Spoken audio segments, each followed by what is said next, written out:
Hey, I'm Alex Macklin from Board Game Co. and today I'm reviewing On Tour Paris and New York from All Play.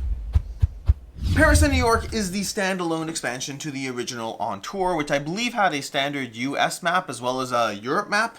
And this one over here is going to be a standalone expansion, which basically means I guess it's a standalone game. I don't know if it really expands upon things. It's a standalone game giving you two new maps to go ahead and dive into the On Tour universe. I'm going to walk you briefly through how each of these maps work because they are very different than the original game, and then I'll walk into my thoughts on this game as well as how it relates to the original On Tour. To that end, we're going to start off over here with New York. I should also note this is a 1 to 8 player game, in case you want to know. We're going to start with the original New York over here, and what you're going to do is it's actually not going to be a setup in New York very often in On Tour. You're going to have a setup round where you're going to go ahead and draw some numbers on the board, but right now you're just going to go ahead and put out 3 cards onto the table. Let's go ahead and put these over here like so you can see them, and then we're going to go ahead and roll the dice. Now right here we have a 5 and we have a 50. Those are the two numbers you have, and it's not either or, it's both. You have both a 5 and a 50. What we're going to do is we're going to go ahead and draw a 5 and a 50 somewhere on our board. Now before I do it, the thing you're trying to do, the main thing, we'll tell you about some other things too, the main thing you're trying to do is create a sequence of venues that you're playing at, which means by the end of the game you're going to find any one spot and then go to an adjacent spot that's higher. For example, a 5 can go to a 12 can go to a 14 can go to a 19 cannot go down to an 18. You have to always be going equal or higher when you move up. And you're going to go ahead and track whatever your largest sequence can be as you move from borough to borough in New York,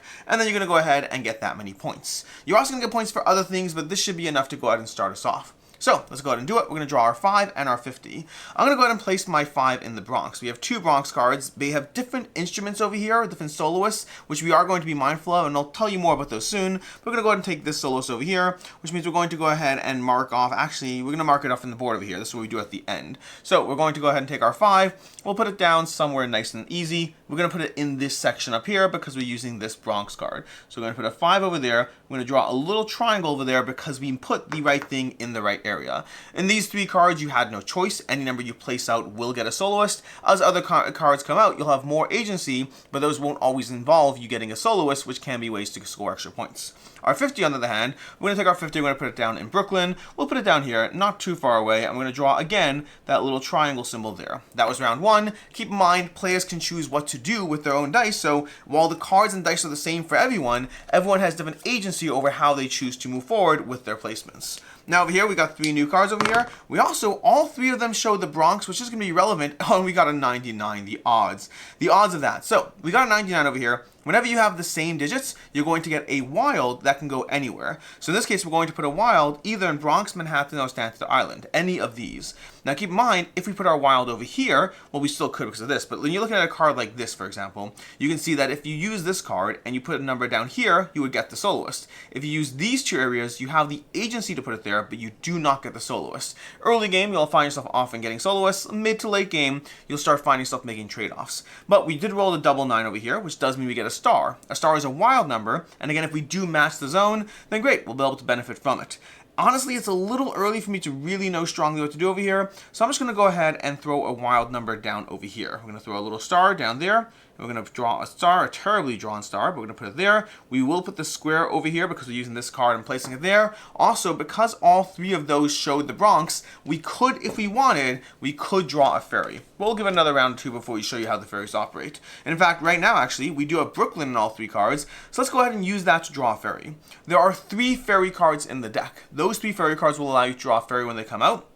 If you choose to do that, you will not be drawing other numbers this round. Alternatively, whenever all 3 cards show the same borough, so for example over here we have Brooklyn, Brooklyn, Brooklyn, you can go ahead and draw a ferry. Other players, you still roll the dice because maybe other players want to go ahead and use that 56 and 65. I'm going to draw a ferry this round. So what I'm going to do is I'm going to go ahead and connect this spot over here down to this spot over here, because right now these boroughs are separate. These 2 are linked, but unless you see those little pathways over there, you can't actually join those pathways. So I'm planning around connecting this down to Coney Island, and you can draw as many ferries as you want, with the trade-off being that if you're drawing ferries and other players are drawing numbers, they'll fill up their board first.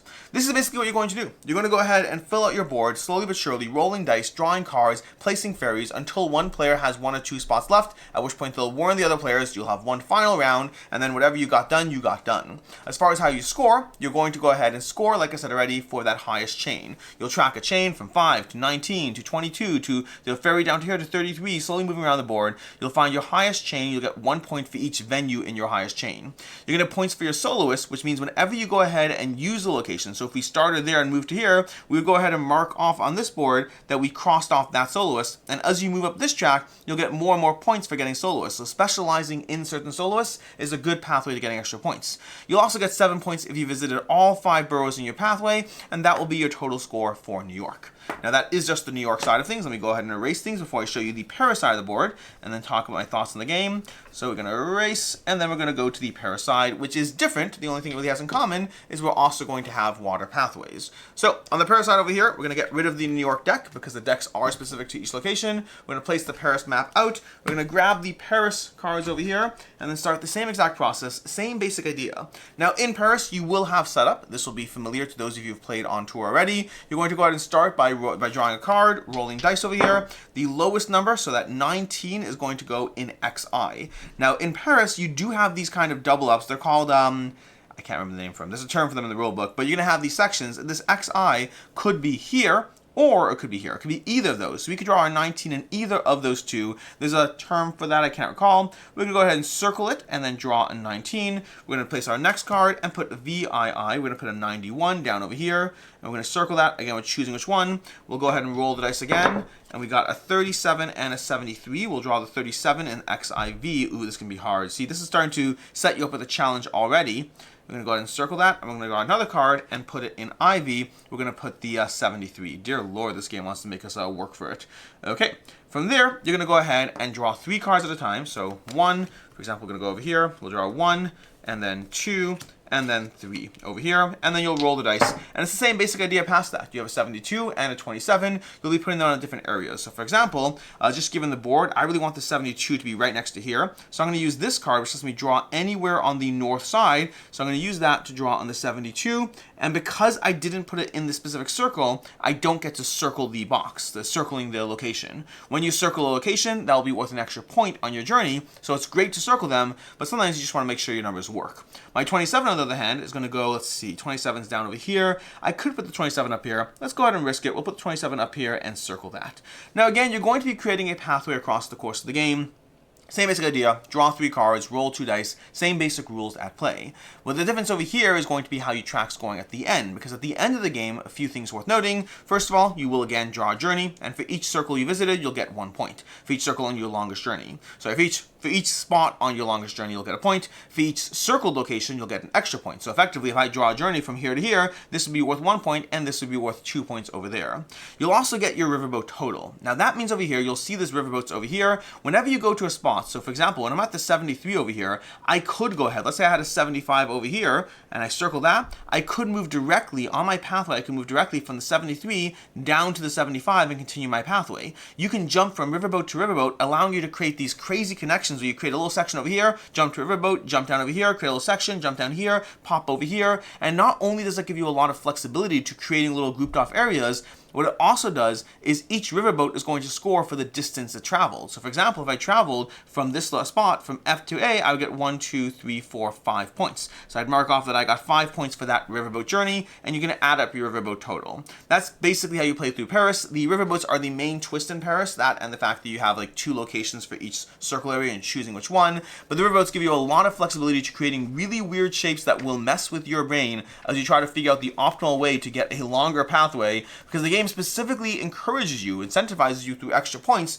for taking longer riverboat jumps as you move along the Seine. The problem is, the longer you go, the further out you're doing, the more of a mental mind game it is to kind of keep track of how you actually plan out your journey. That is basically how you play through on tour, Paris and New York. And with that, it's time to dive into our review, starting off with ease of play. Ease of play is generally, okay, this is an all-play game. All-play games always have incredibly short rulebook, incredibly straightforward for the most part. I did find this a little confusing, the structure of the way they approach telling you about things that don't really make sense until you get up to the rulebook. They still did a great job of keeping the entire thing to 4 pages or 2 back-to-back pages. So overall, it's still fairly absorbable, and possibly it's me coming in biased by knowing On Tour and finding this one to be a little bit more confusing in the way it's structured, but I did find it more confusing than I'm used to for an all-play game, especially one where I already know the foundation. That said, more confusing means it was like a 7-minute learn instead of a 4-minute learn, so not really complaining there. Game time comes in at roughly half an hour per game. I don't know what the box says. Box says 20 minutes time to play. I guess that's maybe possible. I haven't timed this. Maybe 20 minutes is possible. I don't really know. It's a short, fast-paced game overall. As far as what I like, don't like, and can see others not liking, starting off with what I like, which is the classic On Tour gameplay.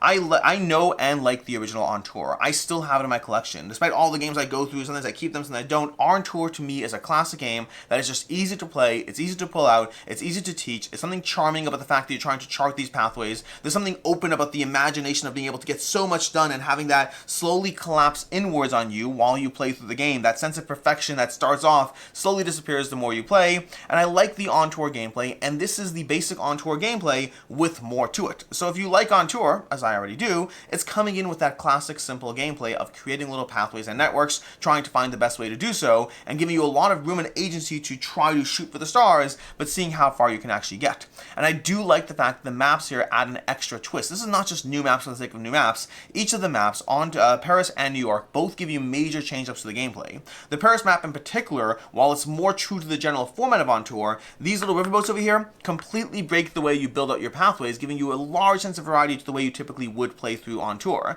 And the New York map is a little more different in the rules, and the concept of ferries combined with the soloists gives you a slightly different approach to the way you have these circled off areas. So it's similar and yet different, giving you a little more agency. I think Paris is more similar, but more of a mental mind game to try to figure and process, whereas I think New York is a little bit more different, but a little bit easier to track and plan around your plays. But overall, they give you a lot more strategy within the On Tour universe. As far as things I don't like in the game, same real problem I have with On Tour in general, which to me is On Tour is a fun, light game. It's not a game where I feel heavily strategically rewarded, and the reason for it is when you play On Tour, you basically have 2 main ways to play the game.